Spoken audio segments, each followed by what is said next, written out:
السلام علیکم۔ آج اس ویڈیو میں ہم جانیں گے کیا امام مہدی کی کوئی حقیقت ہے یا نہیں۔ امام مہدی کے ظہور پر احادیث صحیحہ موجود ہیں اور ان کا ظہور آخری زمانے میں ہوگا جو کہ قیامت کی نشانیوں اور اس کی شرطوں میں سے ہے۔ اس کے متعلق بہت سی احادیث وارد ہوئی ہیں۔ ابو سعید خدری رضی اللہ عنہ بیان کرتے ہیں کہ نبی کریم صلی اللہ علیہ وسلم نے فرمایا، میری امت کے آخر میں مہدی نکلے گا، اللہ تعالیٰ اس کی وجہ سے بارش نازل فرمائے گا اور زمین اپنا سبزہ نکالے گی اور صحیح آدمی کو بھی مال دیا جائے گا اور جانور زیادہ ہوں گے اور امت بہت بڑی ہوگی، وہ 7 یا 8 سال زندہ رہے گا۔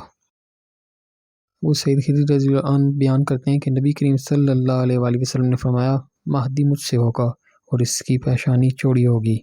اونچی اور لمبی ناک والا ہوگا، زمین میں عدل و انصاف کو عام کرے گا، جس طرح کہ وہ ظلم و زیادتی سے بری ہوگی، 7 سال تک بادشاہی کرے گا۔ جابر رضی اللہ عنہ بیان کرتے ہیں کہ نبی صلی اللہ علیہ وآلہ وسلم نے فرمایا، عیسیٰ بن مریم نازل ہوں گے تو مسلمانوں کا امیر مہدی انہیں کہے گا، آئیں ہمیں نماز پڑھائیں، تو وہ کہیں گے نہیں، بعض پر امیر ہیں۔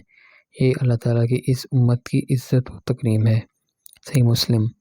عبداللہ بن مسعود رضی اللہ عنہ بیان کرتے ہیں کہ نبی صلی اللہ علیہ وآلہ وسلم نے فرمایا، اس وقت تک دنیا ختم نہیں ہوگی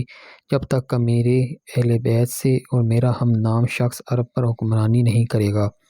اور ایک روایت میں ہے کہ اس کا نام میرے نام پر اور اس کے باپ کا نام میرے باپ کے نام پر ہوگا۔ کیا رہے بہت سے دجالوں نے مہدی ہونے کا دعویٰ کیا تاکہ اللہ کے بندوں کو دھوکہ دے سکیں اور یا پھر دنیا کما سکیں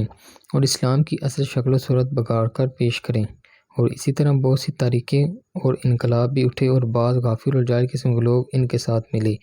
لیکن یہ سب ہلاک ہوئے اور ان کا جھوٹ، دجل، نفاق اور کھوٹا پن ظاہر ہوا، لیکن یہ سب کچھ مہدی کے متعلق اہل سنت کے اعتقادات کو کسی قسم کا نقصان اور ٹھیس نہیں پہنچا سکتا۔ انشاءاللہ ایک وقت آئے گا کہ مہدی آئیں گے اور اللہ کی توفیق سے انشاءاللہ اس دنیا میں جاری ظلم ستم کو ختم کر دیں گے۔